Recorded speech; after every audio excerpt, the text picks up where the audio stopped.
Yeah.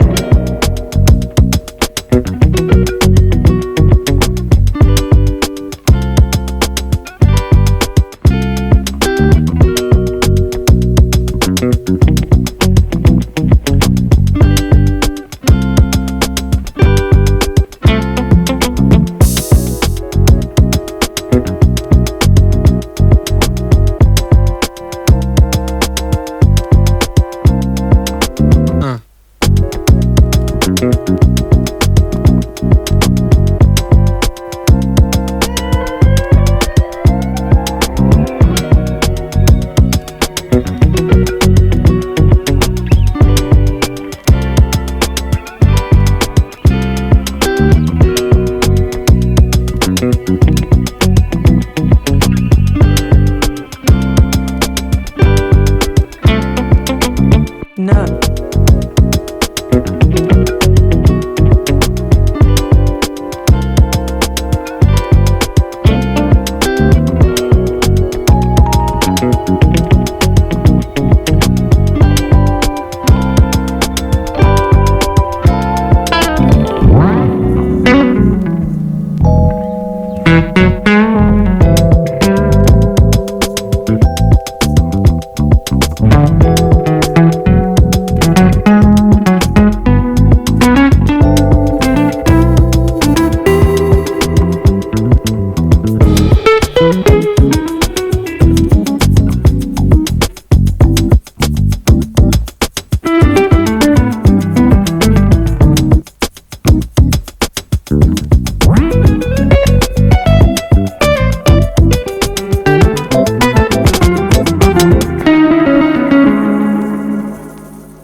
Kashmir इमा of paradise के बारे में कि क्या कहानी है और स्टार कास्ट के बारे में थोड़ा बताइएगा। देखिए, कहानी तो जब लोग फिल्म देखेंगे तो पता चलेगी, लेकिन एक बड़ी ज़बरदस्त कहानी है और एक तरीके से कह सकते हैं कि आज की फिल्म भी है और ऐतिहासिक फिल्म भी इसको कह सकते हैं।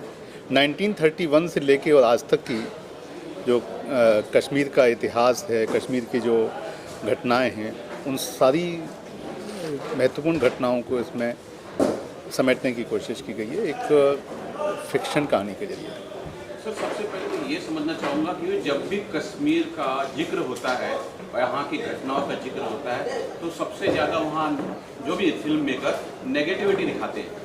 आपकी फिल्म में क्या नेगेटिविटी होगी या पॉजिटिविटी होगी, थोड़ा सा उस बारे में अगर खुलासा कर सकें। नहीं, ये बड़ा वेग सा सवाल है आपका, नेगेटिविटी और पॉजिटिविटी। तो ये तो एक परसेप्शन की बात भी होती है कि किस चीज़ को हम नेगेटिव लेते हैं, पॉजिटिव लेते हैं।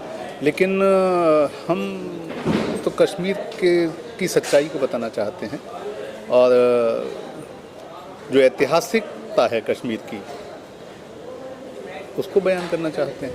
नेगेटिव और पॉजिटिव से हमें कोई, हमारा जो हुआ है वो बताने की कोशिश कर रहे हैं। जो हुआ है कश्मीर में वो बताने की कोशिश है। सर, आज के बारे में जानना चाहिए कि आज किस तरह का मतलब फिल्म आया जाएगा, कौन कौन से एक्टर आए हैं, क्या कुछ सीन यहाँ फिल्म आया जा रहा है, थोड़ा सा उस बारे में खुलासा करें।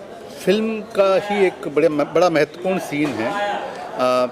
वेटरन एक्टर अजय साहब आज शूट कर रहे हैं हमारे साथ और प्रणीत भट्ट जी भी कर रहे हैं और भी काफ़ी लोग हैं जो आज इस सीन को शूट कर रहे हैं और ये फिल्म का बहुत ही इम्पोर्टेंट एक सीन है जिसको हम शूट कर रहे हैं।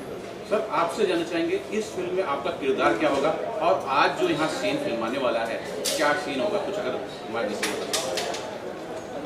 मेरा जो किरदार है वो गादी यूसुफ शाह का है, जो हिजबुल मुजाहिदीन का चीफ है और ISI के साथ उसका संगठन है, जिसकी बदौलत वो कश्मीर में तबाही, गारतगरी, बदअमनी फैलाने का प्लान बना रहा है। तो आज जो हम सीन पिक्चराइज कर रहे हैं वो फिल्म का पहला सीन है, जहां हम प्लानिंग कर रहे हैं और ये जो सेट है आज का, ये इस्लामाबाद का है। वहाँ पे प्लानिंग हो रही है कि हमें क्या करना है, ये सीन है। सर, आपसे जानना चाहेंगे आपके किरदार के बारे में। सर मैं बशीर अली का किरदार निभा रहा हूँ, जो कश्मीर में आतंकवाद को डिज़ाइन करता है, आतंकवादी पैदा करता है, उनको ट्रेनिंग देता है, उनसे मिशन करवाता है। मेरे जो बॉस है वो रज़ा साहब प्ले कर रहे हैं, जो हिजबुल के हेड है, जो जिनकी कमांड सुनने के लिए मैं यहाँ पर आया हूँ कि आगे क्या करना है। और जैसा कि अतुल जी ने आपको बताया है, इन्होंने बहुत रिसर्च की है और 1931 से लेकर आज तक जो कुछ भी कश्मीर में हुआ है वो किसी न किसी तरीके से सच को बयां करने की कोशिश की है अतुल जी। जी बिल्कुल।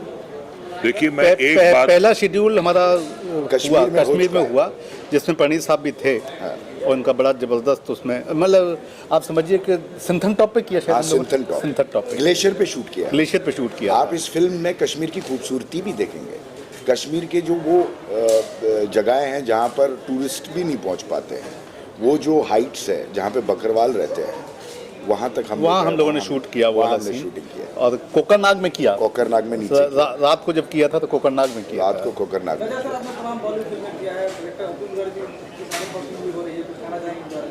नहीं, मैं इनके बारे में एक बात कहूंगा। दो किस्म के प्रोड्यूसर्स डायरेक्टर्स होते हैं। एक वो होते हैं जो फिल्म कंप्लीट करना चाहते हैं और दूसरे होते हैं जो फिल्म बनाना चाहते हैं। जी। जो कंप्लीट करना चाहते हैं वो प्रपोजल मेकर्स होते हैं और जो फिल्म बनाना चाहते हैं वो फिल्म बनाना चाहते हैं।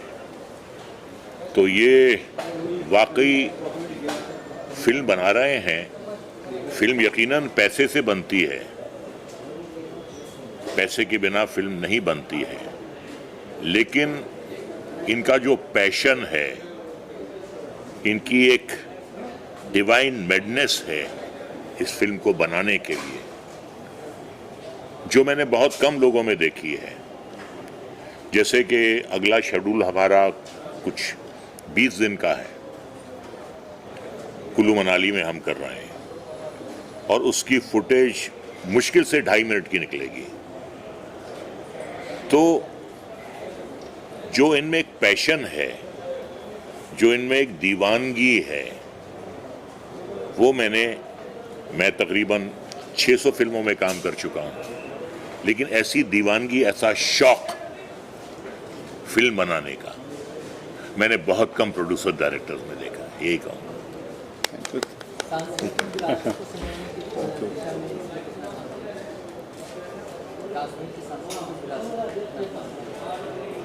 क्या कह रहे हैं?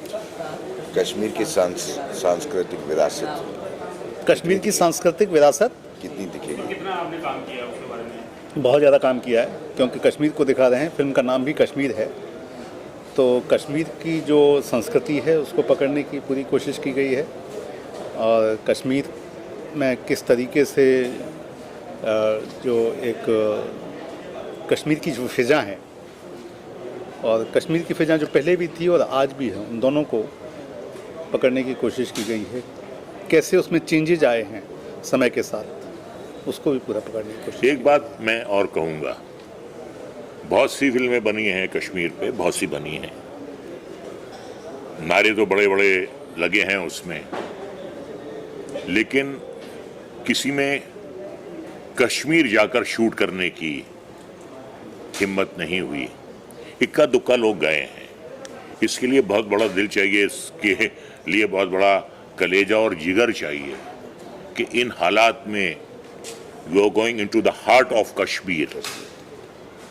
श्रीनगर, पहलगाम, आप बिल्कुल कश्मीर के हार्ट में जाके, और शूटिंग ये नहीं है कि आप गए और आप चुपचाप करके चले आए।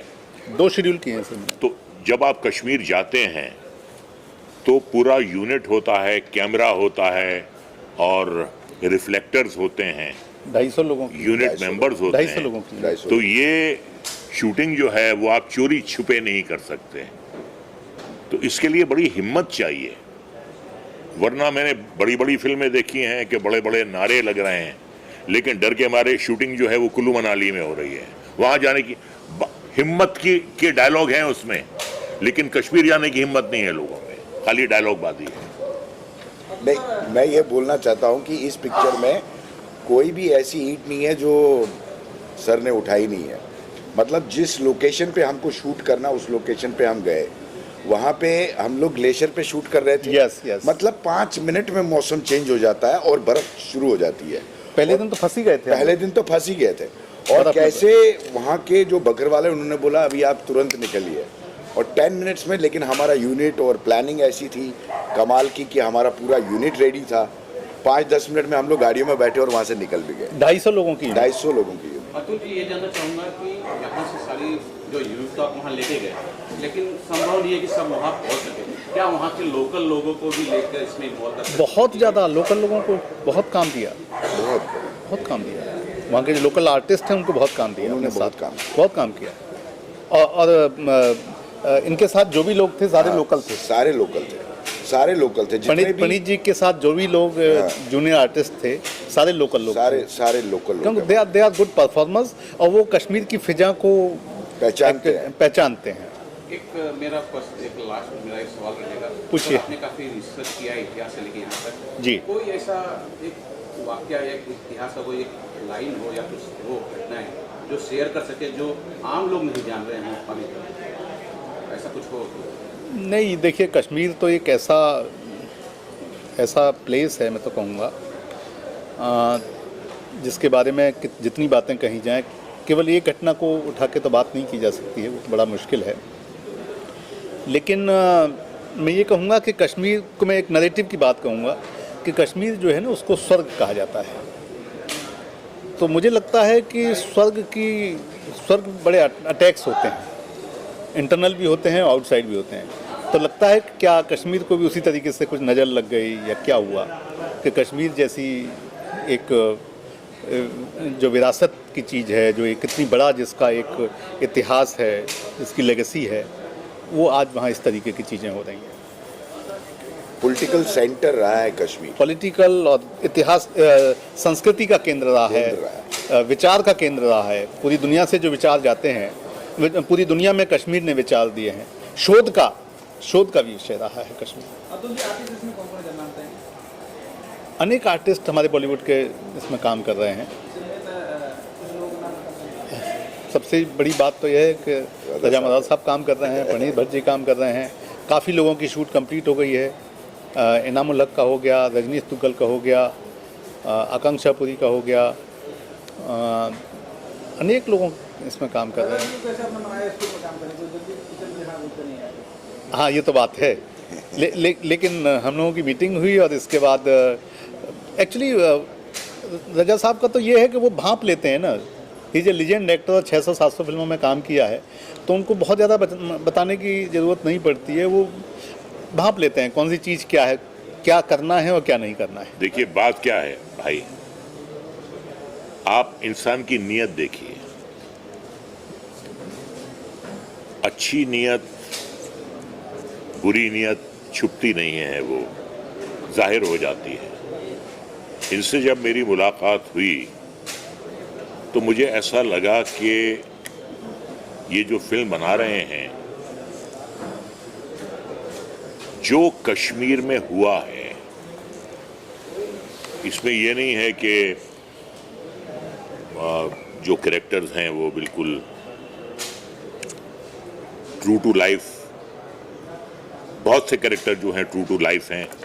हम नाम नहीं लेना चाहते, मैं भी जिस कैरेक्टर का मैं रोल कर रहा हूं, मैं उसका नाम नहीं बताऊंगा, बहुत मशहूर नाम है। लेकिन इनकी जो एक सिंसियरिटी की अप्रोच है, जिस सिंसियरिटी से ये फिल्म बना रहे हैं, उससे मैं बहुत प्रभावित हुआ हूँ।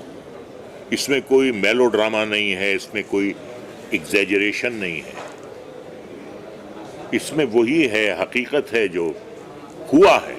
कहीं ऐसा तो नहीं है कि हिंदुस्तान का बहुत बड़ा खलनायक जो था है, उसके नाम को लेकर के आपको लगा कि मैं भी वो बहुत बड़ा खलनायक, उस चीज को करेक्टर करना चाहिए आपको? नहीं, वो हिंदुस्तान का खलनायक नहीं है, वो पाकिस्तान का खलनायक है। वो वहाँ का है, सरहद के उस पार का है। तो मैं उनका नाम नहीं लेना चाह रहा। मैं जिस वक्त आप मुझे देखेंगे गेटअप में, तो आंख बंद करके आप पहचान लेंगे कि मैं किसका रोल कर रहा हूँ। जी, कुछ सस्पेंस तो होना चाहिए। जब रिलीज हो जाएगी आप थिएटर आके देखिए। तो इसमें दर्शी सफारी भी है उनका दर्शील सफारी में मैं काफ़ी लोगों का नाम नहीं ले पाया हूँ। राम गोपाल बजाज हैं, दर्शील सफारी हैं। तो एक्चुअली मैं नाम इसलिए नहीं ले पाया हूँ कि अनेक लोग बॉलीवुड के काम कर रहे हैं इसमें। एक बहुत बड़ी फिल्म लॉन्ग, हाँ, बहुत लॉन्ग लिस्ट है। सब लोग बड़े मनोयोग से काम कर रहे हैं हमारे साथ। फिल्म 100 डेज की शूट है, कब तक सिनेमा ये फरवरी को रिलीज की जाएगी? कोशिश कर रहे हैं 15 अगस्त तक रिलीज करें इसको। मेरा सवाल सर आपसे है, बॉलीवुड में बहुत सारे एक्टर आए हैं, आपकी दमदार आवाज़ है, शानदार आवाज़ है, आवाज़ से धनी है आप। लोग जो नए कलाकार आ रहे हैं वो अपनी बॉडी पे काम कर रहे हैं, एक्टिंग पे कम और अपनी आवाज़ पे कम काम कर रहे हैं। आप जो भी कह रहे हैं मैं आपकी बात से 100% सहमत हूँ। विडम्बना इस बात की है कि ज़्यादा जोर जो है वो मसल्स पे है, 6 पैक पे है, और पूरा जो उनका मकसद है वो अपने जिस्म को संवारना है। जिस्म के साथ साथ, जिस्म संवारने के साथ साथ कुछ अपनी कला को भी संवारिए, कुछ अपनी स्पीच को भी संवारिए, क्योंकि अगर सिर्फ बॉडी बिल्डर्स ही सुपर स्टार होते तो हर मिस्टर यूनिवर्स या हर मिस्टर वर्ल्ड जो है वो सुपरस्टार होता। तो ये कला है। अच्छी बात है आप अपनी सेहत का ख्याल रखते हैं, दैट इज़ वेरी गुड, लेकिन सिर्फ बॉडी बिल्डिंग जो है वो एक्टिंग नहीं है। अच्छा जिस्म होना चाहिए, अच्छी सेहत होनी चाहिए, लेकिन कला क्या है, कला की गहराई क्या है, कला की बारीकियां क्या हैं, आवाज़ का उतार चढ़ाव क्या है। देखिए, कुछ ऐसे एक्टर्स हैं जो आपके दिलो दिमाग में आंखों से उतरते हैं, और कुछ ऐसे एक्टर हैं जो आपके दिलो दिमाग में कानों के जरिए उतरते हैं, आपकी आवाज़ के ज़रिए, आपकी मुकालमों की अदायगी के ज़रिए, आपके उतार चढ़ाव के ज़रिए। तो उस पर भी अगर ज़्यादा ध्यान दें तो बेहतर होगा।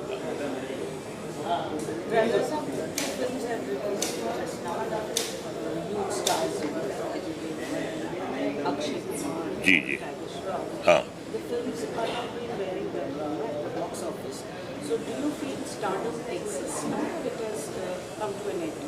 नहीं, देखिए ऐसा है, अल्टीमेटली तो फिल्म चलती है।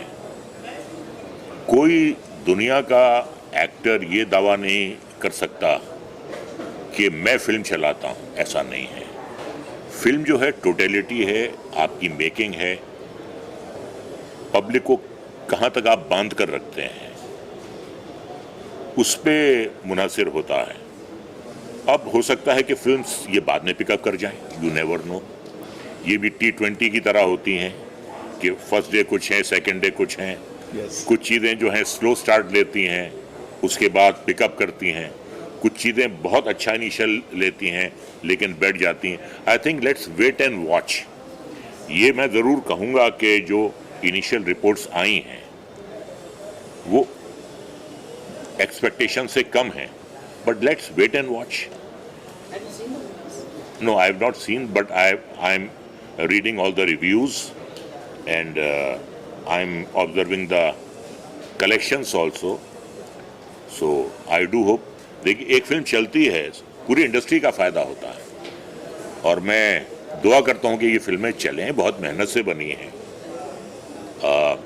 जैसे ये अजय देवगन की फिल्म है, ये एक बहुत ही बड़े लेजेंड की लाइफ पे बनाई गई है। अब ये हो सकता है कि हम हिंदुस्तानियों की जो तवज्जो है वो पूरी की पूरी जो है क्रिकेट पे है, फुटबॉल और हॉकी पे कम है। तो क्रिकेट का नाम सुनते ही लोग उछल जाते हैं, और इतने क्रिकेट के दीवाने होते हैं कि जो टेस्ट मैच होते हैं या 2020 IPL के मैचेस होते हैं तो बॉक्स ऑफिस पे भी उसका असर पड़ता है। लोग वो प्रिफर करते हैं जब तक ये चलते हैं। आईपीएल का असर टेलीविजन की इंडस्ट्री को हिट करता है, जितने भी सीरियल्स हैं इन सब की तो मैं यही कह रहा हूं कि लेट्स वेट एंड वॉच। अब फुटबॉल पे उन्होंने बनाई है। फुटबॉल जो है वो बंगाल में बहुत ज़्यादा खेली जाती है, गोवा में खेली जाती है। हिंदुस्तान के कुछ पॉकेट्स हैं जहां फुटबॉल बहुत शौक से खेली भी जाती है और देखी भी जाती है। तो अब वो पूरी की पूरी फिल्म जो है फुटबॉल पर है। तो मैं तो ये कहूँगा कि मैदान अगर मैदान मार ले तो बहुत अच्छा। शुड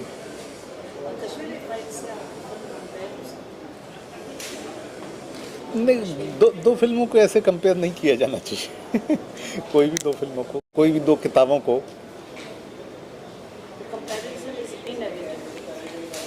नहीं, कंपैरिजन तो मुझे नहीं लगता कि कोई कंपैरिजन है, क्योंकि वो एक चीज़ को लेके बात कही गई है। इसमें पूरे कश्मीर की जब आप इतिहास की बात करते हैं ना, 1931 से बात कर रहे हैं, वो 91 की बात कर रहे हैं। वो सिर्फ 1989 से 91 तक की बात कर रहे हाँ, हैं। वो 2 साल की बात कर रहे हैं, मैं 90 साल की बात कर रहे हैं हम लोग।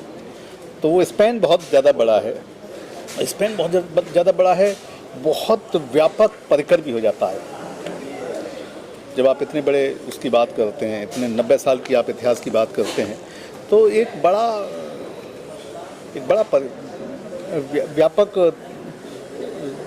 व्यापक सोच के साथ व्यापक परिकर उसका बहुत बड़ा है। Span of time is very very big. 100 years history 100 years history of Kashmir, almost century। क्या पॉलिटिकल चेंजेस हुए वहाँ पर, कैसे ये सब पॉलिटिकल सेंटर और नॉलेज का हब क्यों बना रहा है, क्यों कश्मीर के पीछे इतना सब। मैं तो आप लोगों से उम्मीद कर रहा था कि आप मुझसे ये सवाल करेंगे कि 1931 ही क्यों चुना आपने। लेकिन आपका सवाल वहाँ से नहीं आया कि 1931 से पहले की तो कोई बात नहीं की, 1931 ही क्यों चुना। 1931 ऐसा है कि कश्मीर ने एक करवट ली। कश्मीर हर 20-25 साल के बाद एक अलग तरीके से करवट लेता है।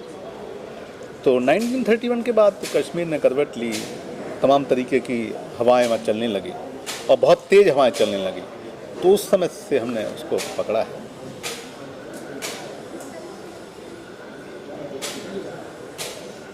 पहले तो मैं अतुल गर्ग जी को बधाई देना चाहूँगा, क्योंकि ये बहुत बड़ी प्रोजेक्ट है। ये जो पिक्चर करने जा रहे हैं, ये असल में देश की सच्चाई को इन्होंने दिखाने का काम किया है और काफ़ी बखूबी अच्छे से ये देश की सच्चाई को दिखा रहे हैं, हमारे हिस्ट्री को दिखा रहे हैं। जो कश्मीर पिक्चर ये बन रही है, एनिग्मा ऑफ पैराडाइज जिसका इन्होंने एक टाइटल रखा है, तो मैं इनको बहुत बहुत धन्यवाद देना चाहूँगा और आशा करता हूँ कि ये फिल्म जनता को बहुत पसंद आएगी।